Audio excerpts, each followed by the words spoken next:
Panel number 3999, taking place in the UMC Center Ballroom, titled Antidotes to the Poison of Campaign Finance, on Wednesday, April 6th at 7 o'clock.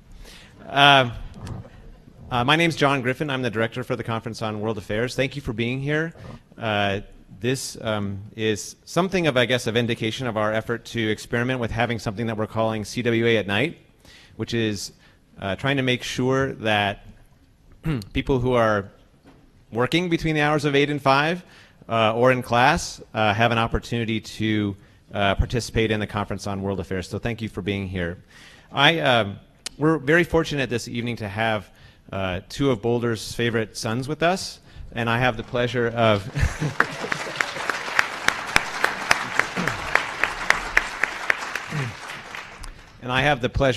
briefly introducing our moderator this evening, David Skaggs. David, as I'm sure virtually all of you know, represented Colorado's 2nd Congressional District for a dozen years.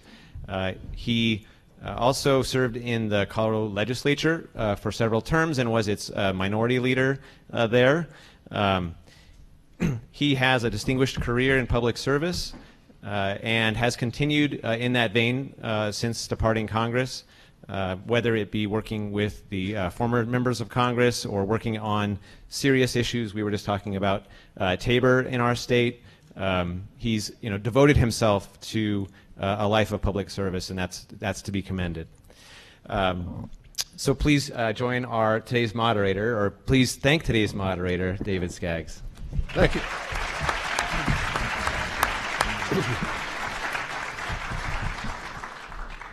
Thank you very much, John.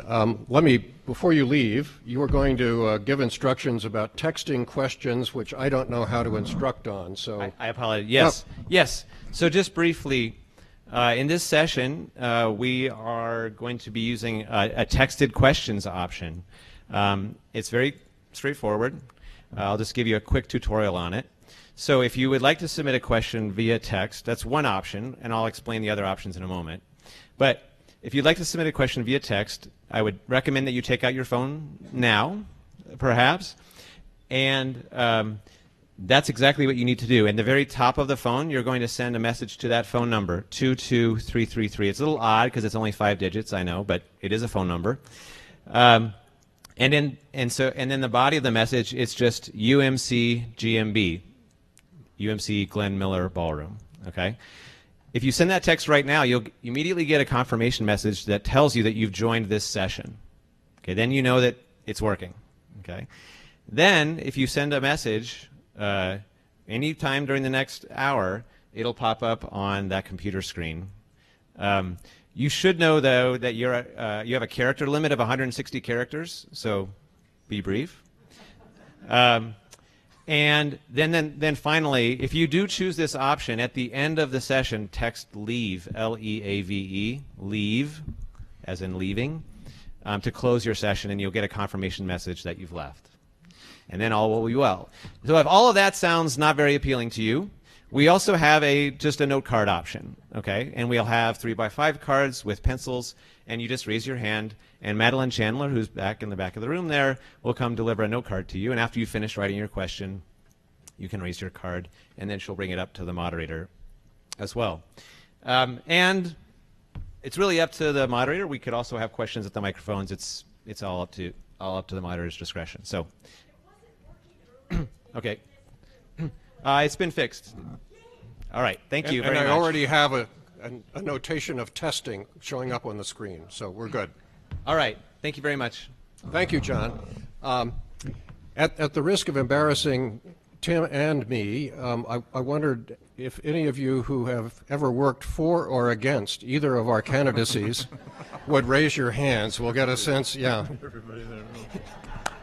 Yeah. Thank you very much. Yes, we appreciate it. Those are all I also have to acknowledge the sheer absurdity of the idea that I would introduce, much less moderate, a talk by Tim. But he and I have been partners in one way or another for a long time. I would not have had any hope of having the good fortune to serve this community in the ways that John outlined and continue to, I hope, make some difference for us in public policy, had it not been for my early contact with Tim Wirth. So by way of introducing Tim, I will give you a little bit of a tribute to Tim. I was a very novice chairman of the 2nd Congressional District in 1973 and 1974 when I came into contact with the brash fellow who had come to Colorado to run for Congress. Correct. And we got to know each other, and I think certainly I got to be impressed with Tim's talent and prospects, and thanks to his dedication and hard work, and a bunch of us that worked on that first campaign, like Bev Sears, and a little bit of misfortune to Richard Nixon, Tim was elected to Congress in 1974 and asked me to go back and be his, as the title then was, administrative assistant. There's been title inflation since then. So I was Tim's chief of staff, learned on the job, but learned mainly from observing him, his talent in public policy, his skill in working with colleagues in the Congress, his dedication to teaching all of us on his staff about the business of trying to, as he would put it most mornings when we arrived at work, building a better tomorrow.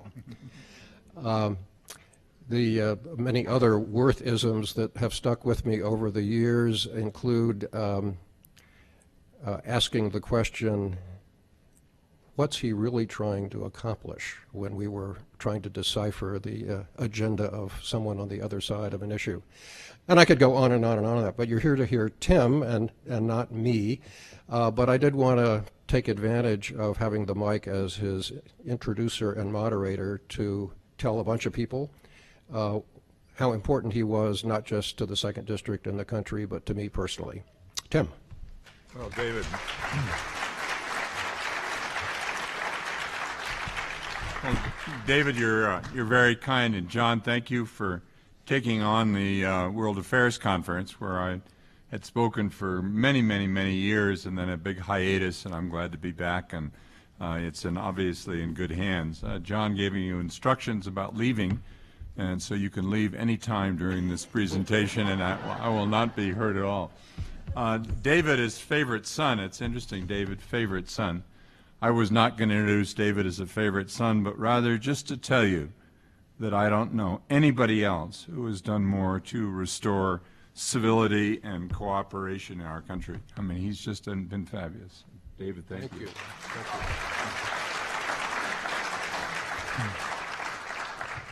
I don't know how many of you remember where you were 30 years ago today. You probably don't, but David and I do. We were both in the middle of heated campaigns, and David had a tough primary, and thank goodness got through that and became our congressman.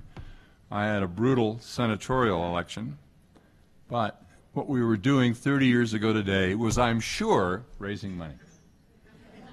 I think there's almost no chance at all that we weren't doing so. The campaign that I had became the most expensive in Colorado history up to that point, as many of you will remember. We raised and spent $5 million, which was a ton of money in that time, day and age. And we faced the first big political action committee, which was Jesse Helms's National Conservative Political Action Committee, the first and most prominent of the attack groups on the conservative side. And they had, in 1984, defeated a number of Democratic senators and put the Senate seat in Colorado in their sights in 1986. Some of you may remember that 1986 campaign ended with my usual landslide victory. I think that year I got 49.7% of the votes. It wasn't any hanky-pank. There were 4 independent candidates, who were really marginal, and they got, between the 4 of them, about 0.4% of the vote. They were all very conservative, and had they not been on the ballot, I would not have won that race. But that has nothing to do with campaign finance. Anyway, The campaign cost a ton of money, and a lot of trade groups came in after it helms. And, for example, in the last days of that campaign, there was a sudden, enormous attack from money that we had not heard about, didn't know anything about, with a media buy all across the state of Colorado, and they blanketed the state of Colorado in direct mail. And nobody had any idea that it was coming, and it really closed the gap in the race, and it was sort of really mysterious, but a very good lesson about transparency or the lack of transparency and what can happen. So over an 18-year political career, I certainly have had a frontline seat in the slow erosion of American politics. I expected, as David would have, to work hard, and I knew that campaign years were tough, but I became staggered by the sheer scale of the hours, the endless flights, and thousands of miles logged out of state chasing down the next fundraiser. And preparing for this evening, I've experienced something like post-traumatic stress. Thinking about how much campaign finance and political partisanship has poisoned the process. Doing my homework for the evening, I was truly horrified to learn so many facts which I did not know, and I thought I was a pretty good observer of this, so many facts about the ugly side of American politics and how money now thoroughly saturates the political process before, during, and after elections. And what I went through in that '86 election and preparing in '92 was child's play compared to politics today. For example, in 2014, Mark Udall raised and spent more than $25 million, 5 times the cost of my race, just to stay competitive with the other side. And he'll probably tell you also that he spent the vast majority of his time raising money so he could counteract that same kind of flood of dark and unaccountable money. The situation was the same in the last Senate election in North Carolina, Georgia, Louisiana, and elsewhere, where $50 to $75 million was spent on each side of those races. And anybody contemplating running in a big race, I mean a really big race, New York, California, Florida, has to imagine spending now a couple of $100 million. And once elected, members of the House and Senate can't escape the chase for money. The congressional calendar is organized to accommodate relentless fundraising. In a typical week, members show up late Tuesday, do business on Wednesday, including long hours of what's called dialing for dollars, and then they leave on Thursday. Seldom are votes called on Monday or Friday, as members then fan out to meet their constituents, presumably, but really to mobilize their campaign war chest. The fact is that we now have a part-time Congress. Directly to the point of tonight's discussion, members are surrounded by representatives of interest groups that have discovered just how enormously profitable investments in campaign contributions and aggressive campaign lobbying can be. The total reporting lobbying expenditures for 2014 eclipsed $3.5 billion, more than 30 times greater than it had been in 1975, and that's what was reported. That's why corporate lobbying has bloomed. For every dollar spent by unions and public interest groups, corporations and corporate trade groups spend $34. That's a 34-to-1 ratio. As Nick Penniman has written in his excellent new book, Nation on the Take, influence is now the third largest industry in Washington after government and tourism. Let me repeat that. I think it's a great statement. Influence is now the third largest industry in Washington after tourism and government. And make no mistake, money and influence are a powerful and lucrative tool for the interests of specific industries. Lobbyists host receptions and other fundraising events, and members operate in the shadow of PACs, these huge reservoirs of money ready to support or punish votes that reflect their interest. The rewards are enormous. Take energy, for example. Relying on lobbying and a massive public disinformation campaign, the fossil fuel industry has consistently blocked meaningful legislative action designed to help transition the economy toward a sustainable, renewable energy economy, imperative as we battle climate change. The finance industry, which the public recently bailed out from its own mortgage follies, has shown its gratitude by spending more than $1 billion to undo and weaken recently enacted financial reforms. And maybe the biggest ongoing payout has gone to the pharmaceutical industry. In return for helping to pass the Medicare drug bill in 2003, the industry received a huge gift: legislation prohibiting Medicare from buying drugs through a competitive bidding process. The gifts to Big Pharma continue to this day, as prescription drug and Medicare Part D costs escalate sharply every year. If you look closely enough at many of these deals and windfalls accruing to special interests, you'll find a small army of former members of Congress cashing in on their contacts as rain-making lobbyists. The data tell us that 1 out of every 2 former members becomes a lobbyist. According to Penniman's analysis, the 6 biggest banks and trade associations alone employed more than 240 former members of Congress and their staff, and 9 out of 10 Citigroup lobbyists were former government staffers. Capitol Hill is no longer just a noble foray into public service. Rather, for many staffers and former members, it's a mere stepping stone on the road to lobbying where a lucrative payday awaits. If the impact of money on candidates and members themselves isn't bad enough, the real casualty, of course, is the institution itself and the interests of the American people. The approval ratings for the Congress have now leveled off at below 10%. The public is increasingly hostile to an institution that's polarized, paralyzed, and seemingly incapable of addressing the country's challenges. This is a tough reality to process and can be exceptionally dispiriting to do so. As the New York Times columnist David Brooks recently wrote, quote, "We are losing faith in the dream of democracy. Our collective power is increasingly eclipsed by a rigged system of politics and governance dominated by a handful of billionaires and a phalanx of well-financed special interests. We're growing skeptical that the promises of democracy will come true." In the face of all of this excess, it's easy to become angry or resigned to the status quo. But anger isn't a strategy. Instead, we must understand how fully political money impacts fundamental aspects of our lives and almost everything that our government does or tries to do. Armed with this understanding, we can rededicate ourselves to doing the hard and deliberate work of reclaiming our democracy, getting the poison out of our political process, and preparing our country for the challenges of the 21st century. As a starting point, it's useful to look at prior periods in the American experience in which political reform was initiated to check the disproportional influence of special interests and money.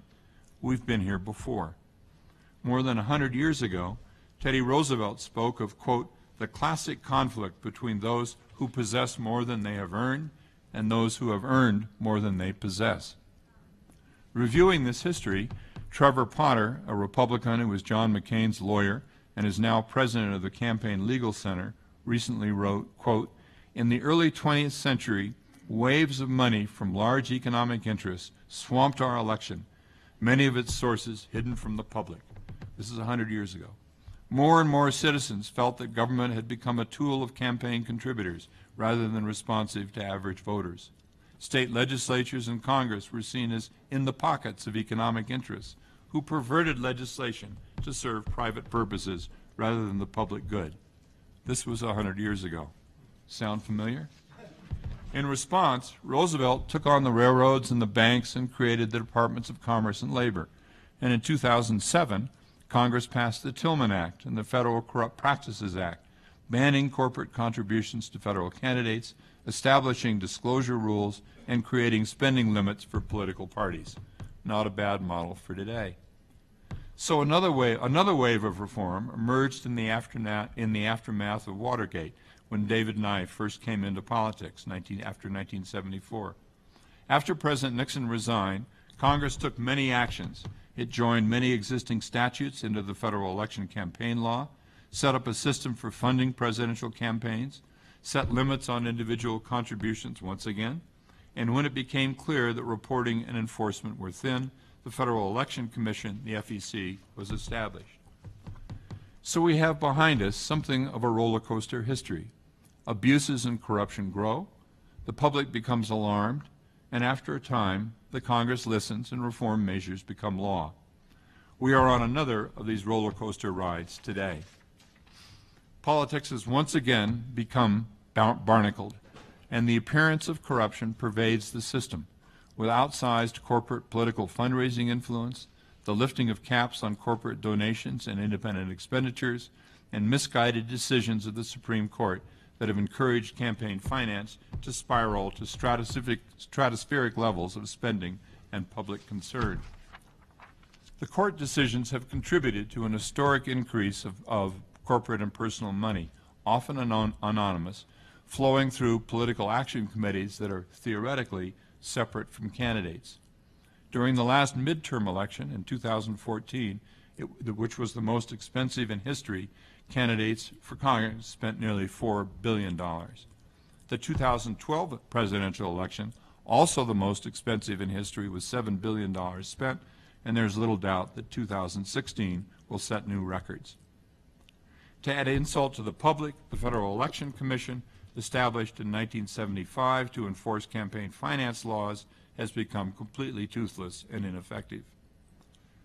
So much for the gloom and doom, and on to some ideas for solutions, for a new round of reforms which can help to repair our political process. The agenda includes the disclosure of campaign contributions and expenditures. Disclosure is exceedingly important, has to be a start. New reporting and accountability mechanisms, fixing our broken redistricting process, facilitating greater voter participation, and providing incentives for small donor engagement. The Supreme Court, in fact, has left the door open for many reforms and for significant reforms in citizen action. It cloaked its recent opinions in the ideas that disclosure is an important firewall. That's what the court has said. And that independent spending should be totally separate from candidates and campaigns. That's what the court has said. But in response, the Congress has not yet acted to implement these provisions, but the grounds for challenge are fertile. Many hope that a newly formed court will follow its own provisions and will help to stem the flow of dark, undisclosed money from so-called independent expenditure groups. It's encouraging to note that this court also left untouched laws prohibiting corporate contributions to a candidate, left limits on the amount an individual can contribute, and left intact various voluntary campaign funding systems, including various measures and forms of public funding. Many reform agendas are still possible, though it's certainly more difficult than it was 10 years ago before Citizens United. But it's heartening that over this 10-year period of time, citizen action of all kinds has been mobilized in pursuit of government reform all across the country. Nearly 1,000 anti-Citizen United resolutions have passed in cities and states, reflecting the enthusiasm for reform that runs through state legislatures, local governments, and citizen-driven ballot initiatives, led by California, Connecticut, New York, and even South Carolina. Numerous initiatives for public financing of elections are being seriously discussed, including Democracy 21's proposal for a 6-to-1 match, small donor tax credits, and the voucher system being advocated by the Campaign Legal Center. And the country recently discovered that while big money means a lot, it isn't everything. As Jeb Bush learned as he blew through more than $100 million, and as Chris Christie learned as his momentum dissipated. Bernie Sanders has revolutionized the legitimacy of small donor democracy and put campaign finance squarely in the middle of this year's election. This certainly will not discourage huge general election funding by the Koch brothers, Sheldon Adelson, and George Soros, as they will spend hundreds of millions of dollars between now and November. But by next year, the situation could be different. The President can make campaign reform a centerpiece of a new administration. For example, the President can issue an executive order requiring all companies receiving federal contracts to disclose their political spending. This would require disclosure from 70 of the 100 largest American corporations. A newly appointed Securities and Exchange Commission can draft rules requiring publicly traded companies to disclose the political dollars they spend on behalf of their investors, of their own shareholders, an idea advocated in many shareholder resolutions. And returning to the astonishing fact that 50% of former members of Congress pass through the revolving door, regulations can be strengthened, while embarrassing abuses, nothing worse for members of Congress or former members than embarrassing publicity, is very important. Voters loathe the idea that membership in the political class often guarantees a win-for-life ticket and detest the use of public office as a pathway to lucrative influence peddling. The new president can also press for a reformed and strengthened Federal Election Commission and can direct actions of many agencies that have relevant jurisdiction, like the IRS and the Federal Communications Commission. So the winds of reform are starting to blow, maybe not yet with the velocity of Boulder winds, but blowing nonetheless. Can we eliminate all money from politics? Probably not, and we don't want to. Campaigns have to be run, staffs hired, debates scheduled and implemented, information distributed. And to be fair, some lobbying activity provides valuable information to incumbents and candidates, especially as legislative sessions are shorter and staffs are thinner. We can constantly chip away at the most egregious and corrosive flows of money that are skewing too much of our political process. Through many initiatives, public campaigns, local experiments, state laboratories, we're learning how to fight back. As a candidate, and I bet David had this same experience, I always thought that campaign finance was a real yawner of an issue. There was nothing harder to mobilize people around.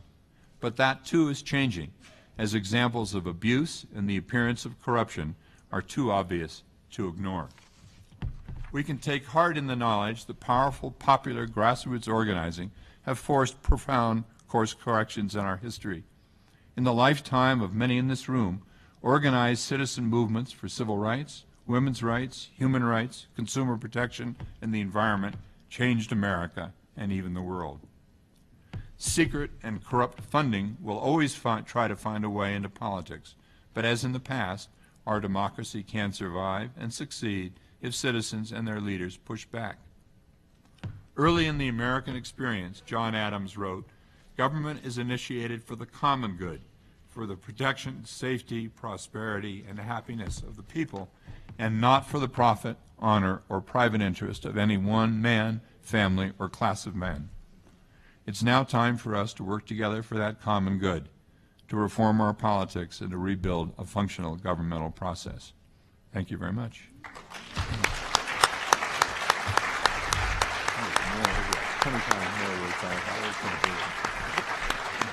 Thank you. Tim is confessing that this was more work than he thought it was going to be, so your applause is very appropriate. So now is the time for some discussion and questions. I think I will amend John's invitation to submit questions by text only because, or in part because, not all of you are texters. Madeline, if anybody does have a question they would like to write out longhand and give to our kind producer to bring up, that would be great. And with the caveat that we are soliciting questions, not speeches, we'll also open the mics at some point for that route as well. I'm going to exploit the privilege of the moderator chair here to ask Tim a question about one of the ways I think we might attack some of what's wrong with the congressional obsession with fundraising. As some of you may be aware, the U.S. Constitution gives to the U.S. Senate and the U.S. House of Representatives plenary authority to make their rules, including the seating of members. So the Congress, the House acting separately, or the Senate could, if it wished, prohibit members from having what are these days called leadership PACs. They are more widespread than just leadership. But leadership PAC fundraising consumes another big hunk of time for members, as you're well aware. And my hunch is that maybe, if presented properly, members would welcome this kind of not unilateral, but shared disarmament and the freeing of some of their time to do the things that they presumably got elected to do. Any thoughts about whether we could promote a rules change? I'm thinking it might be something that people could raise during the course of campaigns with members running for re-election or candidates running for the first time. You know, would you support a rules change to outlaw leadership PACs? Well, as ever, it's a great question, David. As ever, your idealism is pumping away. Good for you. It's very important about the Congress setting its own rules. If you go to the Senate side, it's a little more famous than the Republican side on this. The Senate sets its own rules on what a filibuster is and what it isn't.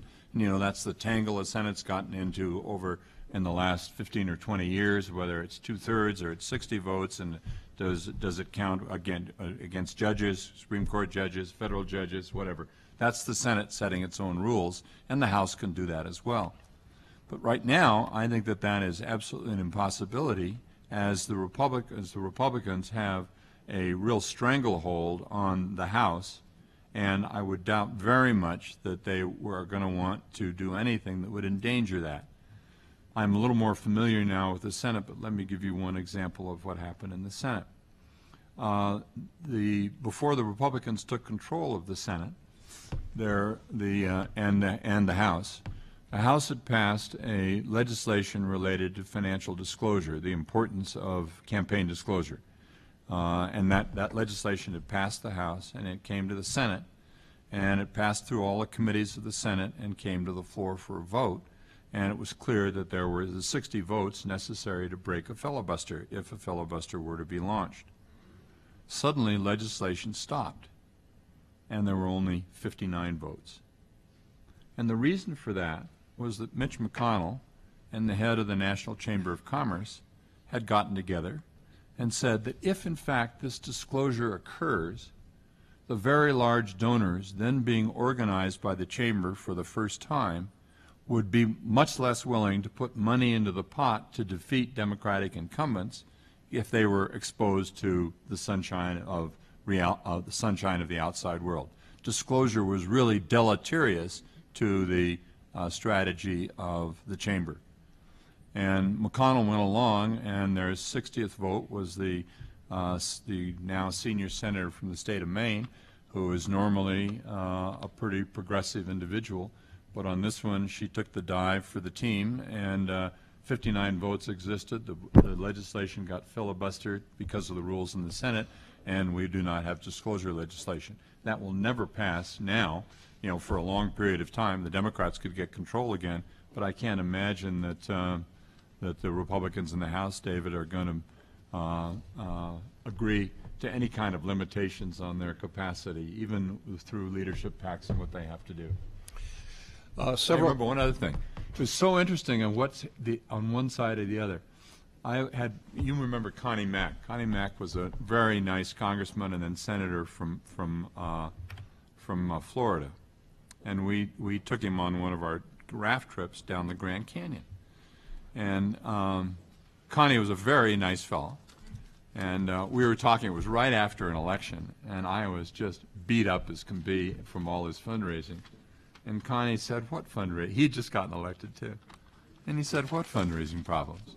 So it was incredible, the difference. You know, he had a relatively safe seat, but also an enormous corporate apparatus that raised this money for him, no problem whatsoever. So before getting to a bunch of... What do you think about that? What's your reaction about leadership PACs? I'm a little more hopeful. I've tested this idea around and about a little bit in Washington, and the appeal of freeing up the time that is now consumed in almost everybody's life by having to do not only their personal campaign fundraising, but also the PACs which they have, which are really a way of paying dues to the party, as you know, I think has some appeal, and I'm attracted to the idea in part because it's something that could be operationalized, if you'll pardon the phrase, in this campaign cycle, where you could actually say, will you support this rules change? Anyway. It's a great idea. Doesn't have to pass a bill.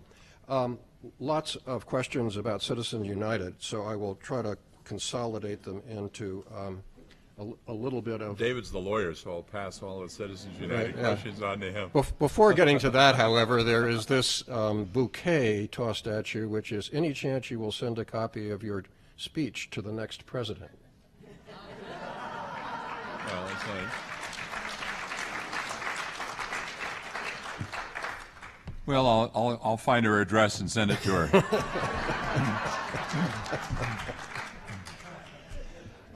As I say, several questions, both on cards and by text, having to do with Citizens United. Let me try to consolidate them.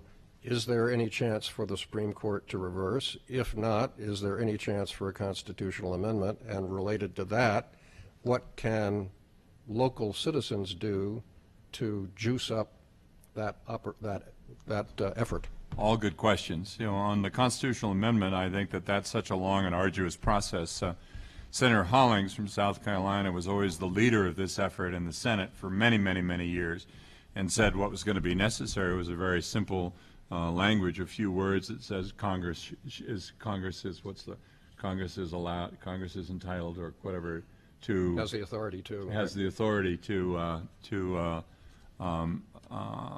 limit campaign funding. What's the word? It was very 8 or 9 words. Yeah, enact legislation. Yeah, but it was you know, that is very circuitous, and there are a number of things underway on that. I know that there are a lot of efforts in many states, and people are looking for the necessary votes and support. That'll be a long time in coming. I think it's more likely that we're going to see some change. Depends on, of course, what happens in November and what happens in the court. But I think, and what happens in the makeup of the court. But I can't imagine. I just can't imagine. Well, first of all, this court is the first one, I think, in American history where no member of the court was ever elected to public office. The first one ever. So their insulation from the political process and what politics is about and how it works and how you get here, all of those things that you learn over a period of time. It's sort of an it's an instinctive kind of a learning.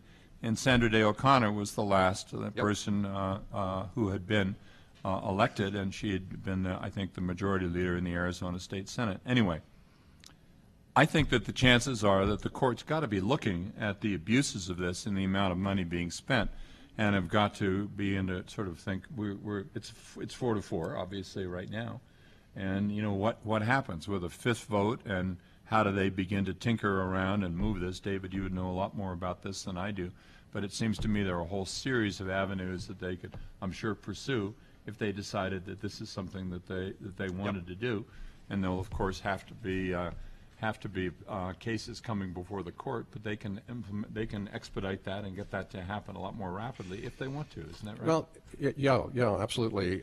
You referred in your remarks to the remarkable change in the campaign finance environment that happened right after your first election in the wake of a scandal, the Watergate mess. One of the things that occurs to some of us that might precipitate the constitutional amendment getting through would be, you know, a comparable upheaval and scandal in campaign finance. Do you see that as a possibility? Oh, that was a real driver. I'm sorry. That was the idea is would a scandal sort of really propel this in some fashion, as Watergate was a scandal that really propelled this. You know, I think that's a possibility. We don't know if there are any rumors. We all might start to begin to get going here. I'm sure welcome. You don't know. You know, politics isn't a straight line.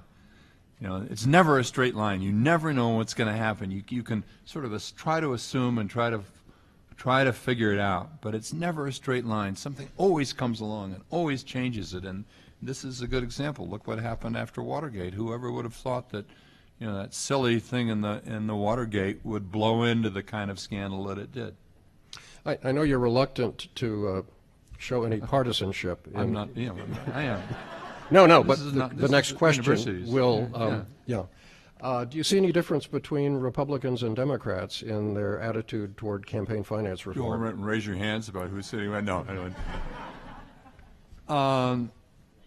I'm surprised at how I go to a number of these, as you do, go to a number of these campaign finance meetings, And it's got a new energy and a new set of interests, which is why I've gotten back into it, really, and trying to help out as I can. David's a member of this group called the One Group. This is the one issue issue one relates to everything else.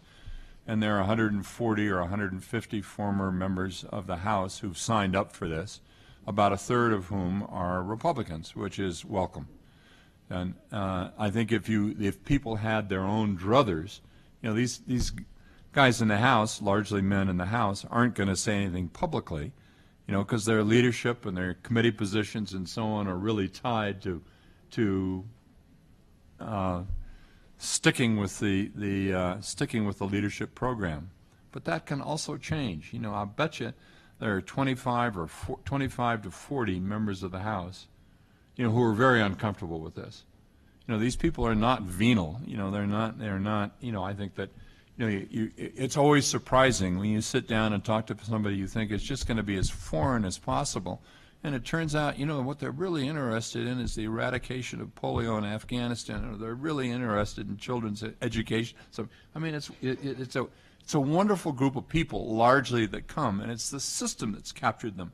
So something can happen to break them loose from that. System. You got to keep trying. I'm going to read this one, Tim. President Carter said he would not have become president in our current times. I, as a mom, told my son, perhaps you could be president. His response, Mom, you are not rich enough.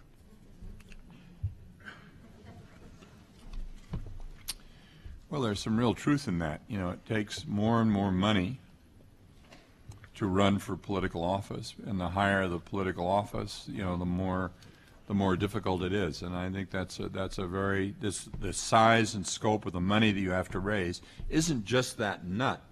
It's who has that nut. Who are the people that you talk to, and how do you get to those individuals?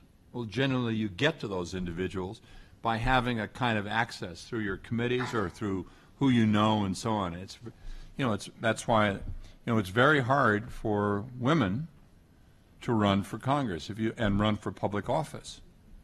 If you look at the numbers, and we had a seminar, David, about 6 months ago at the foundation about this, the numbers of women now running for public office is not only leveled off, but has declined. And if you look at the House, and they look at the House and state legislatures, and I think they measured county commissioner equivalents across the country, but it was a very large sample of offices. We all have assumed, that the numbers were increasing. Not the case. The data is not there for that. One of the reasons is that it's exceedingly difficult, financially to do so, particularly, again, with the disparities that occur in a lot of families. So, yeah, I was going to, drop a footnote into your comment about the cost of your only Senate campaign, regrettably. Tim's first congressional campaign, in which I was deeply involved, I think the total spending for that was about $110,000. In 74. I think it was about three, wasn't it? No. We raised $35,000 in that one evening. Anyway, the mic. No, I'm just saying. Anyway, maybe it wasn't very much. It was breathtakingly small compared to the amounts now. Seemed like a lot then. Right. Yeah, don't I remember? A question about what can marginalized and less well-off people in our society do to gain the kind of access that is accorded to those that buy access through campaign contributions. Well, it's like the earlier question, which I didn't answer. What can individual citizens do about this?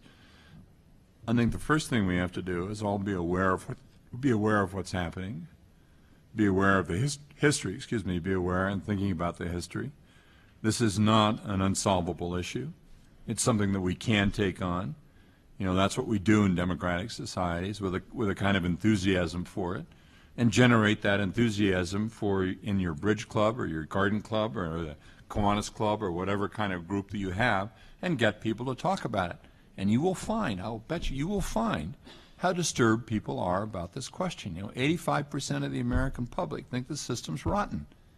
And get them to talk about it, and then the Rotary's talking about it, and things start to happen and start to move. That's the way movements occur in the United States. we've had a number of successful movements. I mean by that, real grassroots developed democratic activities. And I think this is going to be the next big one. And I think it's out there, it's ready to happen, and again, I'm really surprised by how much interest there is, how much momentum there is, what you hear from former members, even though they're former members. These are people who were largely engaged still in their districts or in their states and are pretty alert to what's going on. You mentioned in your remarks about the role that redistricting reform might play in leavening and reforming the system. One of the questions is, could you elaborate on that some? Well, it's a really important issue that, districts represent, in the new Supreme Court decision, one person, one vote. But it's where, with computers now and the ability to carve up populations so you can know, working around somebody's garage, down an alley, over a hill, and so on, what are going to be the most likely Republican voters and what are going to be the most likely Democratic voters. And you get districts that are not representative of the whole population but tend to be really skewed right and left, and that's happening across the country. We in Colorado have been somewhat blessed by not having that. The reason, or the initial reason, was in 1980 the state legislature could not come to agreement on what to do with the governor, and it went to district court, the federal district court, and 3 federal district court judges, remember Sherman Feinsilver, and I'd never met him before. He was a wonderful district judge. Do you remember him? Oh, sure. And I'd never met him before, and this had gone to the district, to this 3-judge panel. And I met him for the first time at some event, and he put his arm around me and said, "It's going to be all right," and he kept going, I mean, he was the guy, he was drawing the lines. Anyway, but, it was, and that was fine, and they did a really Tim, good job. that was never to be disclosed. No, but that's, that was on its way. Maybe it was coming out the next day or something. But whatever it was, that was a process, and in Colorado it's gone 3 or 4 times. Yep. Hasn't it, to a district court panel? Or to the courts. Yep. To the courts. And in California, and the courts have ruled for the most part, developed for the most part, pretty balanced districts. And that's what we have in Colorado now. If you look at it, I'm not familiar day in and day out with it, but I think for the most part, it's really the districts are representative of the state. The diversity of the state and the diversity of the people in it. California had a very interesting history in the election in 2010, I think. In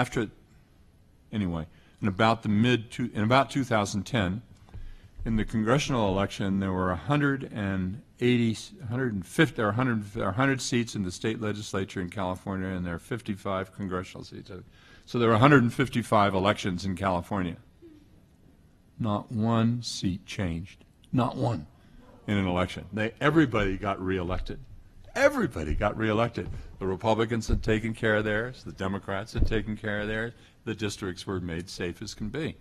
Schwarzenegger came in, and he had a reform agenda that had 5 points on it, and I would have voted for all 5 of them. I thought they were terrific, and one of them related to setting up commission to redistrict.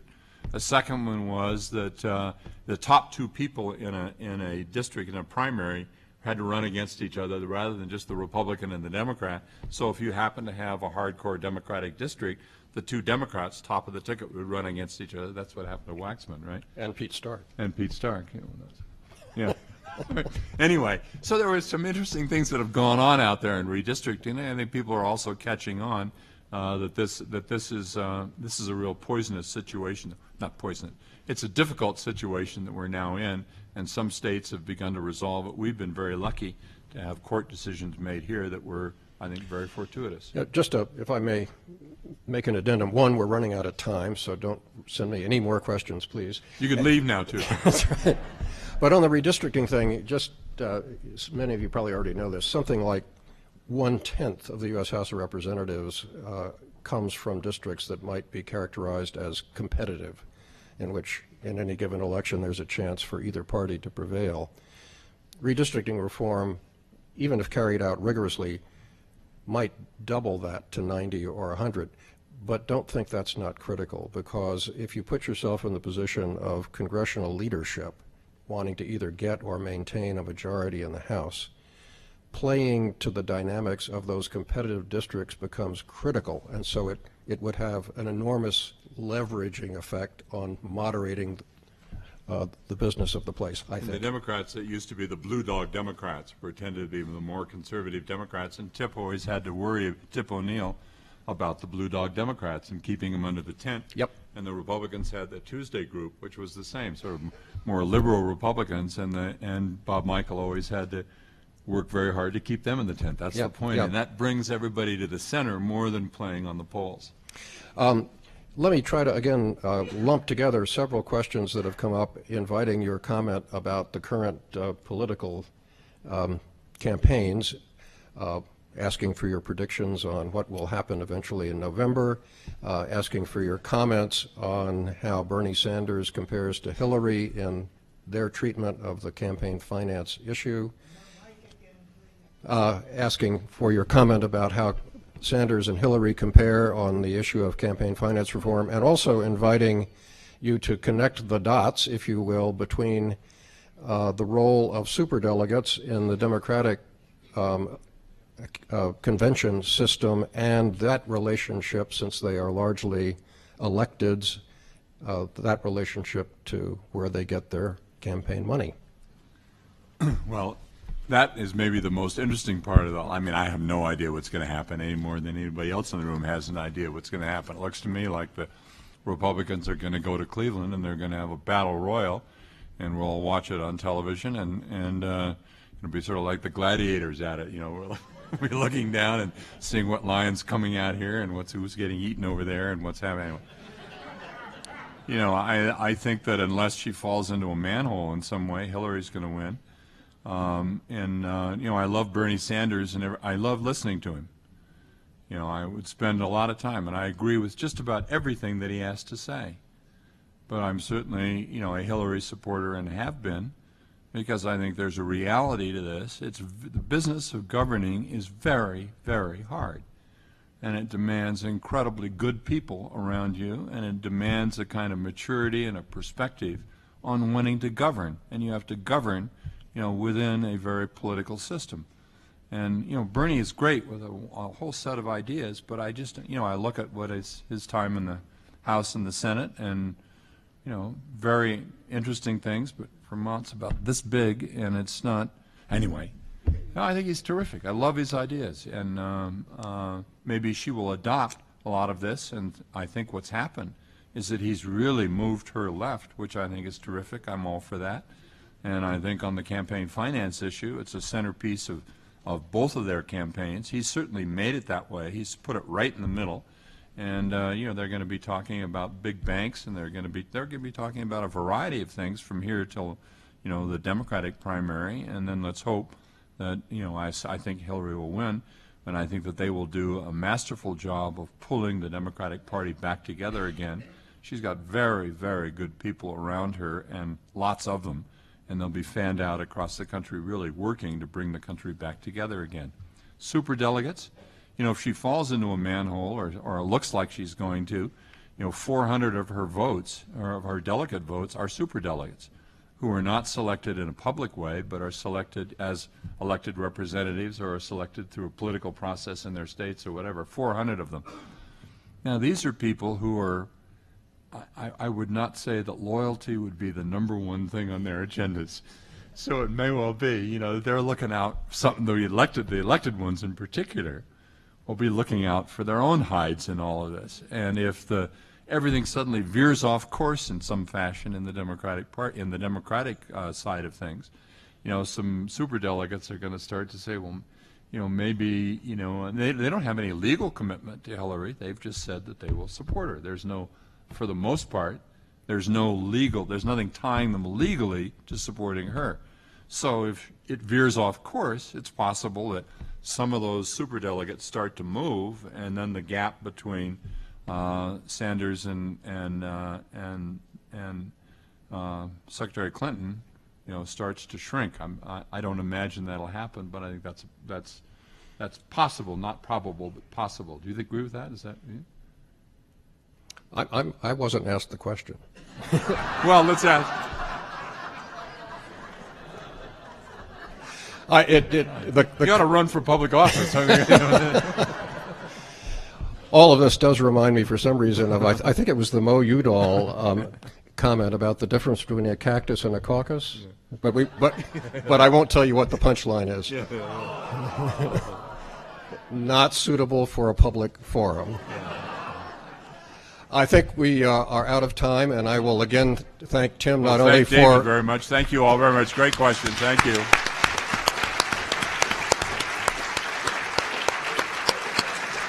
That was fun, David. Thank you very much. Good show. That was fun.